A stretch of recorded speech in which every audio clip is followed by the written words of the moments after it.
COP33 यानी conference of parties एक global climate summit है जो United Nations framework convention on climate change के अंडर आयोजित किया जाता है।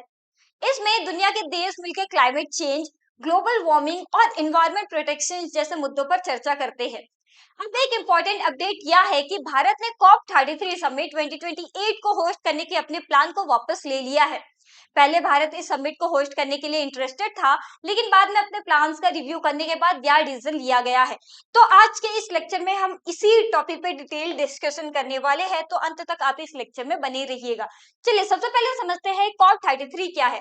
कॉप एक ग्लोबल मीटिंग है जहां पर दुनिया भर के देश मिलकर किन चीजों पर डिस्कशन करते हैं, ग्लोबल इश्यूज के बारे में बात करते हैं। और यह कौन सा मीटिंग है? यह 35वां मीटिंग है, ठीक है, इसलिए इसका नाम COP33 रखा गया है। और यह कब होने वाला है? तो यह 2028 में होने वाला है। कॉप का फुल फॉर्म क्या है? कॉन्फ्रेंस ऑफ पार्टीज, यानी बड़े बड़े देशों का कॉन्फ्रेंस एक जगह पे। It is a global platform where countries discuss climate change actions and commitments। यह एक क्या है? ग्लोबल प्लेटफॉर्म है जहां पे दुनिया भर के देश मिलके जितने भी क्लाइमेट इश्यूज है उन पे चर्चा करते हैं, जैसे पोल्यूशन को कैसे कंट्रोल किया जाए, ग्लोबल वार्मिंग को कैसे कंट्रोल किया जाए, इन सारे बातों पर चर्चा करते हैं। और India has earlier shown interested in hosting this movement. और इंडिया इस समिट को होस्ट करने के लिए बहुत ही ज्यादा इंटरेस्टेड था, लेकिन अब इंडिया ने क्या किया है?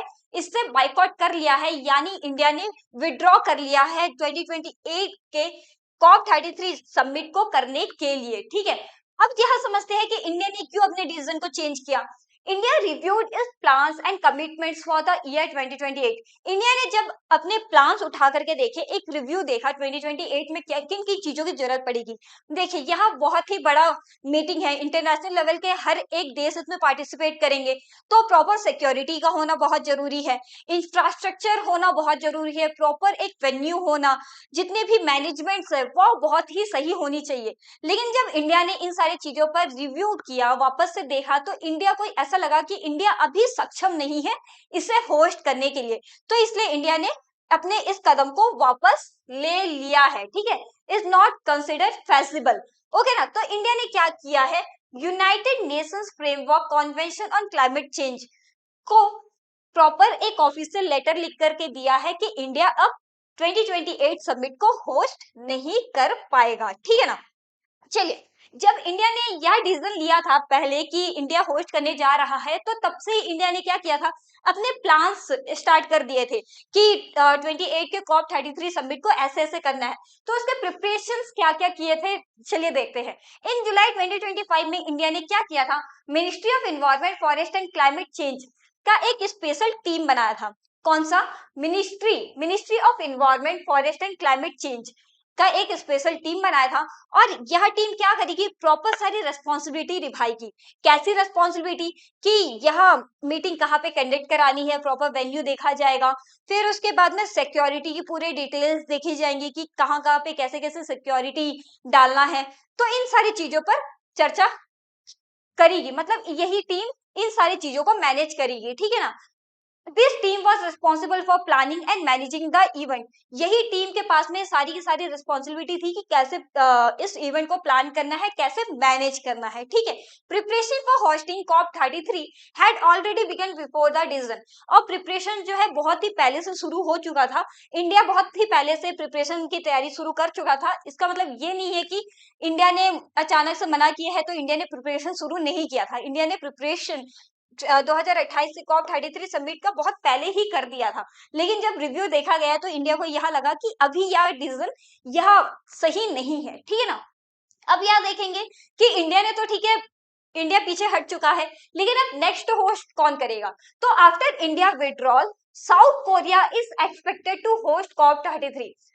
इंडिया के विड्रॉल करने के बाद में अब यह देखा जा रहा है कि शायद साउथ कोरिया COP33 को होस्ट करेगा, ठीक है। Hosting of COP is rotated among different regions globally. और यह क्या होता है? यह सिर्फ एक कंट्रीज ही होस्ट नहीं करता है, यह जो है रोटेट होता है, सारे देशों में रोटेट होता है।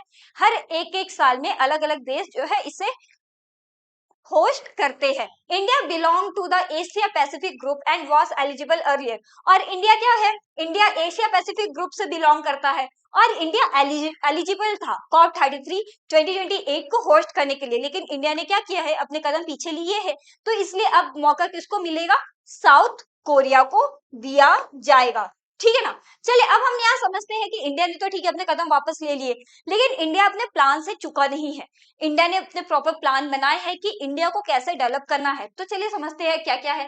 Increase clean energy capacity 60% by 2035।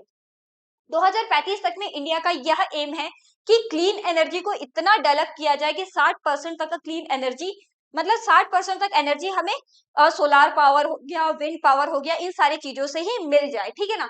Reduce emission intensity GDP by 47%। देखिए जीडीपी को ग्रोथ करने के लिए, जितने भी जीडीपी ग्रोथ हो रहा है तो ऑब्वियसली बात है कि इंफ्रास्ट्रक्चर ये सारी चीजें ग्रोथ होंगी तो उससे पॉल्यूशन भी बढ़ेगा। तो ऐसा माना जा रहा है कि जीडीपी तो ग्रोथ हो, साथ में पॉल्यूशन ग्रोथ ना हो, पॉल्यूशन कम हो और क्लीन एनर्जी का ग्रोथ हो। तो क्लीन एनर्जी के माध्यम से क्या किया जाएगा, जीडीपी को बढ़ाया जाएगा ताकि पॉल्यूशन भी कंट्रोल में रहे और हमारा जीडीपी भी ग्रोथ करता रहे। ठीक है। Expand forest cover to improve carbon absorption. बहुत सारे पेड़ लगाए जाएंगे, फॉरेस्ट को बचाया जाएगा ताकि फॉरेस्ट क्या करेगा, कार्बन डाइऑक्साइड को इनहेल करेगा और पॉल्यूशन होने से बचाएगा, मतलब क्लीन एनर्जी देगा। तो this target shows India continued commitment to climate action. तो ये सारे कमिटमेंट्स जो है इंडिया लेकर के चल रहा है। नो डाउट 2028 का होस्ट करने से इंडिया ने मना कर दिया है, लेकिन अपने प्लान से इंडिया पीछे नहीं हटा है। तो ये था हमारा आज का लेक्चर। आगे इसी तरीके के लेक्चर्स के साथ में बने रहने के लिए आप बने रहिएगा तैयारी टाइम्स के साथ में। तो तब तक के लिए जय हिंद।